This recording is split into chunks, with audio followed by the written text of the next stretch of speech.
গাড়ি চুরি করছিস তোরা? হ্যাঁ? এত বড় সাহস? এই গাড়ি? হ্যাঁ? তোর এত বড় সাহস? মাতো সাহেব, এই শালায় গাড়ি চুরি করে বেচছে। ওরা ডাইরেক্ট কিন্তু ফাঁসি দিবেন। ও বাবা, শালা তুই হাসে এই কাজটা করছস? গাড়িটা বেশ চালাইছস? শালা তুই তো একটা কঠিন মাল। এই, শালা কত বেচছস? কত বছর কর? মাতো সাহেব 70,000 টাকা দিচ্ছে মাতো সাহেব। আচ্ছা, মানুষজন তো নাই, এখন তুই আমার 30,000 দিবি আর তুই 40,000 নিয়ে যাবি।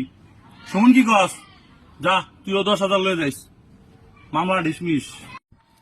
মাতো সাহেব ঠিক আছে, চলে যা। এখন সুমন, এটা রাখ, এস কর। আর হন হে তারা চাবিটা দিয়া গাড়িটা উপরে উঠেছিস। গাড়ি উপরে উঠেছি, কোন গাড়ি উপরে উঠেছি? কোন গাড়ি উপরে উঠেছি মানে আমার গাড়ি উঠে দিবি? আরে হেরে বেশি একটু টাকা